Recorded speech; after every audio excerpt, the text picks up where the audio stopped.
Well, we are here, everybody. Carol Ann, this is a wonderful event. Where are we? We're at Manchester Central, in the centre of Manchester, for the 7th annual Northern Power Women Awards. The last time we were here was 2019. And what is the Powerhouse Awards, and what are these awards? Well, it's the Power Women Awards. Yes. So you've got the Northern Powerhouse. Yes. And this is the female arm, the stronger arm, the powerful arm of the Northern Powerhouse. And what does it mean then for these people that win these awards? Well, everything. It shows the women that are doing some fantastic work in the corporate life, in the third sector, in public sector, right across the board. It's highlighting some women that have been overlooked, but also some women that really have not had the accolade over the years or the work that they've put in. And you're going to be here all evening. You're going to be backstage very, very soon. I am going to be backstage. With these people that are... How many different awards is there, roughly? There's about 12 different awards. Okay. And this is the largest attendee we've had so far. A shade under 1,000 people will be here. That's amazing, Yeah. isn't it? Yeah. It's very exciting. So stick with us. We're going to be bringing you all the wonderful nominees, all the people that are going to win. And of course, we're going to be finding out exactly what this event is all about. So what does an evening like this mean to you then? Coming to an evening to celebrate all this, what does it mean to you?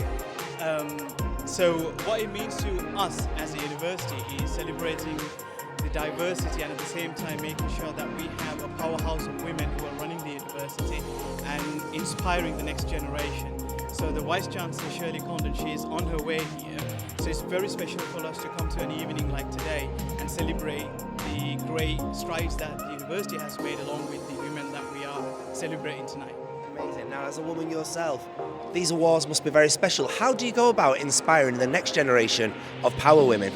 It's sharing our experience and sharing what we've achieved and ensuring that the younger generation and other generations learn from us.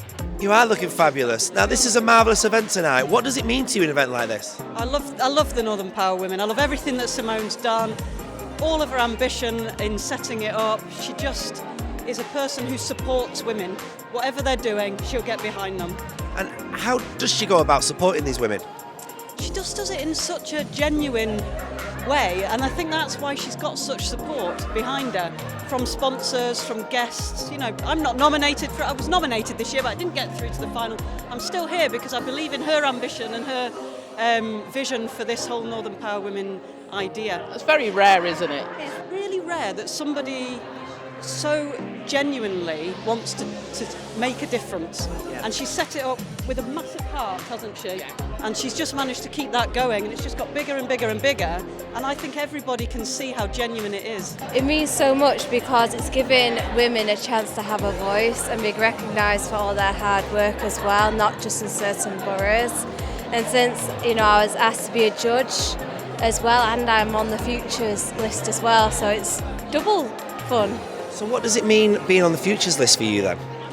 It means so much because I have a disability, I have a learning disability, and for people with disabilities usually we don't get the opportunity to be thought about being put on it, and to actually be put on it is massive. What would you say to those that want to aspire to getting even where you are? I would say keep trying. You could always have a dream. Sometimes it might take you 2 or 3 times to achieve it, but you shouldn't let anything stop you, no matter what. It means amazing things. I've just seen so many wonderful women walking in thinking, there's so many powerful women around, this is amazing! And I'm rubbing shoulders with them, so I'm really happy to be here.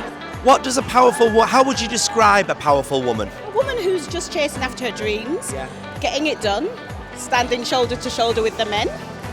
Standing shoulder to shoulder with the men. Yeah. It's amazing, isn't it? An event like this to me is just really, really special because it's about empowering women whilst not degrading men. Not giving nothing away, as obviously. I mean, what does it feel for you being here, celebrating with all these beautiful people?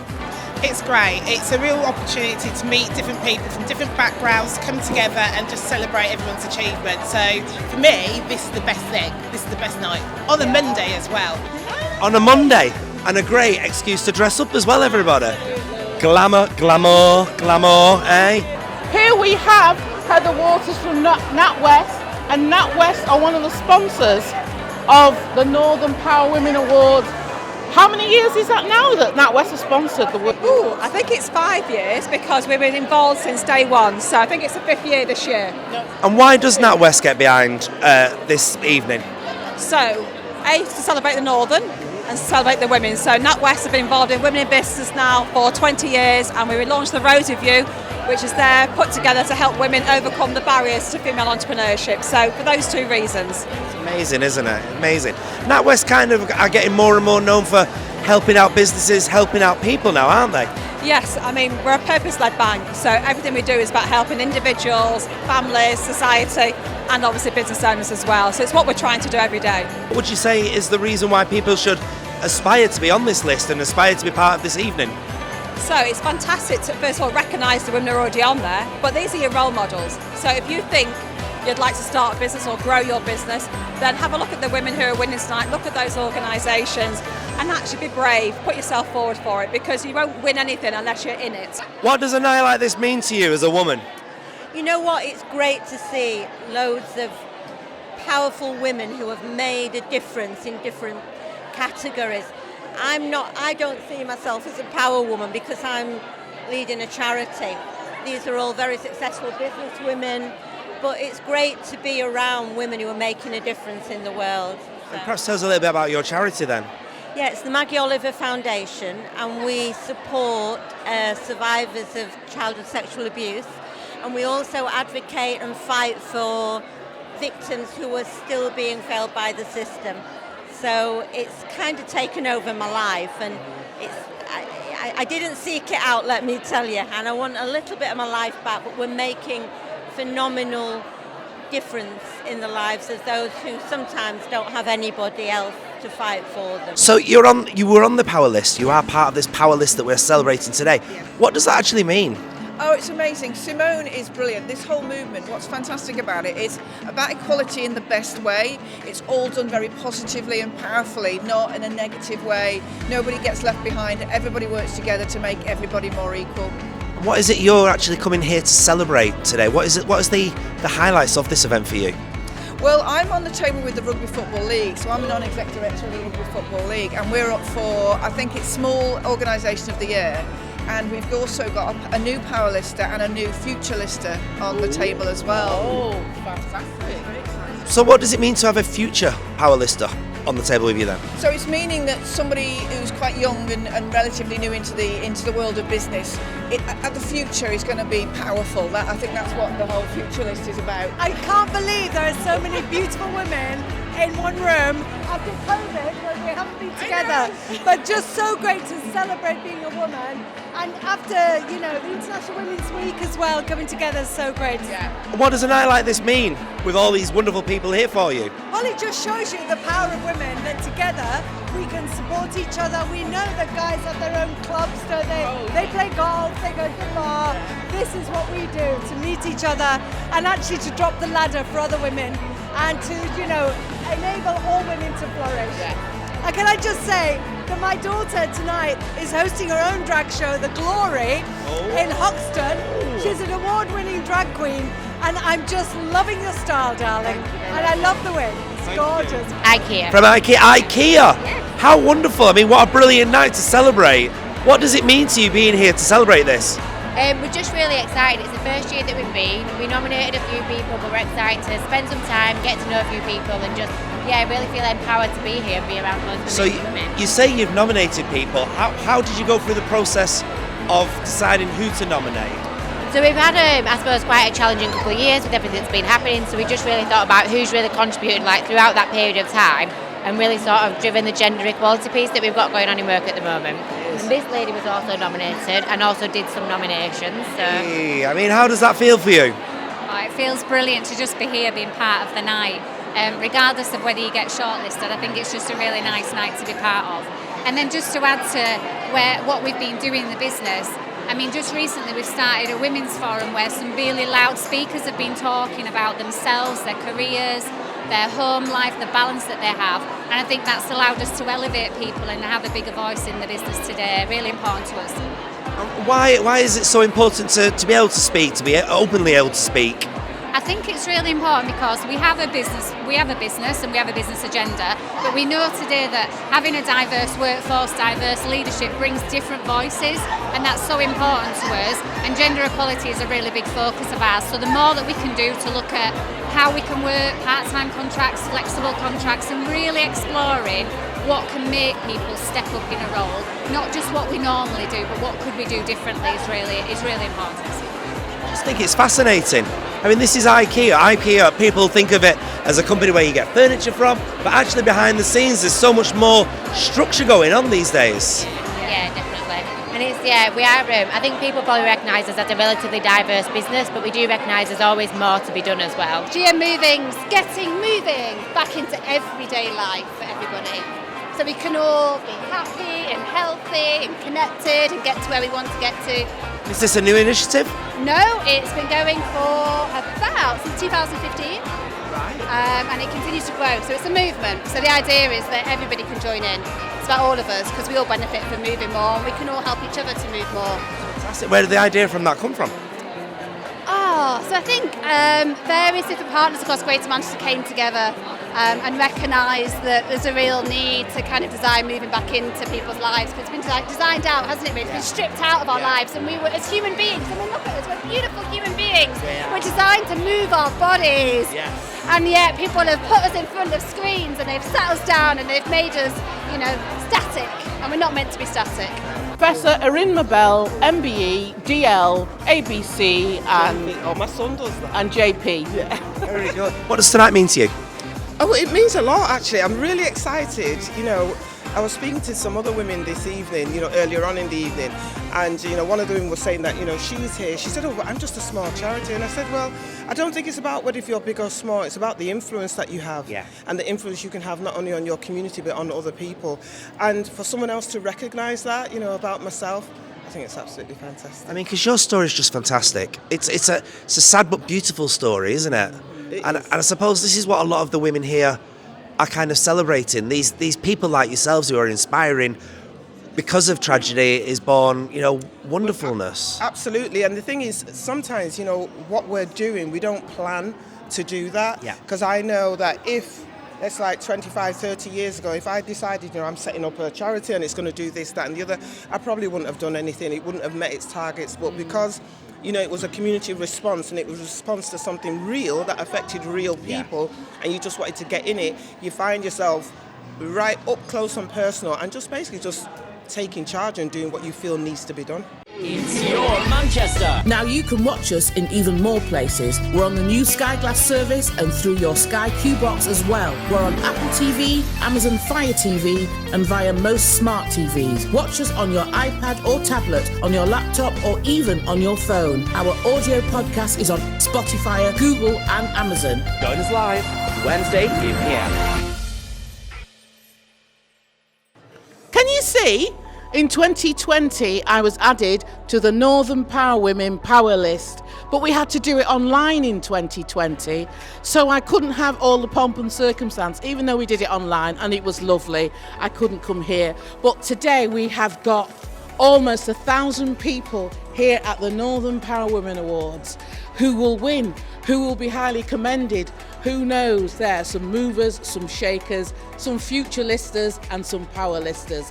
For 2022. You'll have to stick with me and watch.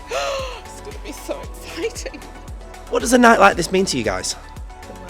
Yeah, I've never performed that in front of that many people before, and at first I was like, yeah, we're not going to do this. But then when we did it over and over again, the chairs were like the people. Like when I was performing, I couldn't see the people, so I was like, hold on, why was I even nervous? Like, this is fine. So yeah. Brilliant. So tell us about the number that you just did for us then. It was a mix of Afro beats and women empowerment music, really. It shared the energy within everyone and with ourselves. It's about the energy, isn't it? Obviously, with the whole dance performance, I feel like everyone agreed. Like, we started off with Beyonce, and with this being a women's obviously event, we wanted to start like someone strong that everyone knows, so give that whole performance that empowers women as well. And then we ended up with Afro because that's who we are, that's what we're stemmed from. And then Michael did this thing with the Michael Jackson. I was going to say, tonight is obviously a night about women, celebrating women. But I mean, we're celebrating men as well, because men are coming leaps and bounds by appreciating more the efforts of women. What's your contribution to tonight then? What are you doing? I'm actually tonight's DJ. Right. Yeah, and it's been loads of fun. We just did like an opening sequence and it was amazing. We had me DJing with a couple of songs. We had some dancers, which were absolutely amazing from Kaiso. And then we had the amazing Medulla as well, you know, do her thing on stage. So it was great. So have you tailored your music specifically for tonight then? Absolutely, it was a lot of going back and forth with Rob on email, trying to pick the songs that we want to, you know, showcase tonight, because it's all about the women at the end of the day and their power. Yeah. And who's your favourite, most powerful woman in your life? Ooh, oh, that's a good question. My mama. Yeah, she's really, really powerful. Could be a lot sometimes, but she's really, really powerful. And particularly rap, I would imagine, is very male orientated, isn't it? Yeah, it is quite. How do we get away from that? How do we make more women feel empowered enough to want to be like yourself and rap? Amplify more female voices, put us more on lineups, because even on festivals you see that most of the lineup is predominantly men, and give us the same accolades as our male counterparts. Yeah. What does rap mean to you? Rap is expression, rap is poetry, rap is revolution and power, like this event, so yeah. Because I mean, rap sometimes gets a bad, well, for a better word, a bad rap, doesn't it really? So, but the songs and the messages are in there. They are poems within themselves, really, aren't they? Yeah, I think every genre has its bad and good, but when you think of the origins of the genre of rap, of hip-hop, it was very much a feel-good, a rebellion, a empowerment of oneself, so yeah. It's Ali Mcgraw, Mentor of the Year. How do you feel, Ali? Brilliant, brilliant. I feel really, really proud to receive this award, but not just for myself, just for everybody else that I work alongside as well. So yes, I'm here, I mentor, but there's a hell of a lot of other mentors that do the same as me. So I'm collecting this on behalf of them as well, realistically. Tell us the name of your organisation. So I work for the Women's Organisation, and that is part of the Enterprise Hub, and we basically help and support any woman that is looking to set up, grow a business, or maybe just wants a Jiminy Cricket and someone to talk to, and I'm really good at being someone's Jiminy Cricket. So Alison, please tell us why you've been chosen as person of purpose. Well, I lost my daughter in 2007, Samantha, to a knife crime, to a horrific attack, and since then I've just always felt empowered, and obviously felt my purpose was to hopefully prevent knife crime and prevent other families going through what we do. We educate young people, tell them Samantha's story, and hopefully it makes a difference, which with all the work that we've done, we know we are making a difference, even if it's just a little bit. We work with young people who have been groomed, exploited into gangs, county lines, serious violence, and we're kind of changing the perception around these children into that they are children and not criminals. Yeah. And I think that's why I got it. So. You must be doing something absolutely amazing because of that, because there's that, what they call it, adultisation of children as well. Where they forget that they are children. Yeah. Yes, they are children. When they're into a custody cell, they're still children. Yeah. So and the whole kind of grooming and exploitation that goes around it, that was they're not the offender. And you've won small organisation? Yes, yeah. Okay, tell us a little bit about why you've won. Yeah, I mean, lots of great things happening in women and girls rugby league at the minute. So massive drive towards growing equality, more opportunities for young girls to take part in, more opportunities for our women to play at the top level. So yeah, with the formation of the Women's Super League and the long plans we've got for the game, yeah, it's a great time to be involved in rugby league, and brilliant that it can be recognised on a day like today. Yeah, it's a great time for women in sports that were once thought were men only. Absolutely, I'm a player myself. I've played since I was 12 years old and hoping to compete in the Rugby League World Cup later this year. So yeah, for the organisation to get an award like this, it's pretty special, and rugby league's changed my life and gave me so many opportunities, and I've had lots of people over many years telling me that it's a man's sport or a boy's sport and that girls shouldn't play, and I think we're proving that absolutely it's a sport for everyone. I'm here with Debbie. Is it One to Watch? Yeah. One to Watch. Tell us why you've won One to Watch. I created a men's mental health charity in memory of my brother 2 years ago, and I'm assuming it's just because it's helping so many people at the moment, which is obviously amazing to celebrate. What's next? I think we're just constantly pushing the boundaries and making sure that people sit up and listen so that this doesn't happen to anybody else unnecessarily. Jen Barnett, I work for Grant Thornton. We are a professional services organisation and we've just won a large organisation category for gender equality. Fantastic. And your name? My name is Karen Campbell-Williams and I am a member of our strategic leadership team at Grant Thornton, so delighted, but based out of Manchester. Based out of Manchester. That's fantastic. And it's a great thing for Grant Thornton to win that, because sometimes I think it's very male dominated, don't they? Yeah. So it's great for them to win this award. What do you think the judges thought was the best thing about it? Did you pick anything up from that? I don't know. Well, we don't know why they picked us, but we're delighted that we did. But I think the team, and Jen leads our diversity and inclusion team, but we've spent a lot of time over the last 10 years really working hard, not just on gender, but across all the diversity strands, and we've won various awards, and we've also, we feature regularly, and we've been in the top 10 of the Social Mobility Awards every year since these were introduced. We're in the top 10 working families, and I think all of that just shows the time and the attention and the effort that Jen and her team put into. So this has been given to me for the work that I do around diversity and increasing representation. I run a hospice, St Oswald's Hospice in Newcastle, and started there in the middle of the pandemic, which was great fun, middle of the first lockdown. And I'm also a non-exec director for Newcastle Hospitals, and one of my kind of things that I do in every area of my life is campaign and promote equality and equity, more important, equity. And just diversity and embracing it in every way, shape and form that it exists. Okay, so I'm here with a disruptor for good. I'm going to get him a t-shirt, I'm going to get him a cape, because that's the best handle for him. How are you doing, Nazir? Absolutely delighted. A real privilege to be here amongst some phenomenal women, and of course, to get this award. It's just, I can't begin to put it in words. I mean, I know, because we've talked over the pandemic and online and everything, but we know each other as well. Yeah. I know you've been doing so much, and you've been a voice for a lot of people. What's the thing that stood out in 2021 for you, as in from a voice perspective? I think, sadly, Carol Ann, when we grew up, truth was really important. Integrity was really important. Mm-hmm. We've got a situation now where people just don't believe what they're told anymore. And that's a problem of our leaders to some extent. Yeah. And so my job is to hold them to account. And Yeah. I've spent all of last year doing that. I'll carry on doing that. It's important for people to realise that truth matters. Let me just gasp, let me just step back in amazement. My goodness. This is the end of the 2022 Northern Power Women Awards. The 7th year of the Northern Power Women Awards. We've had the most entrants that we've had since it started. We had almost 1,000 people in there having some fantastic food and networking. It's been brilliant. Every single one of the finalists were worthy, and of course the winners and the highly commended.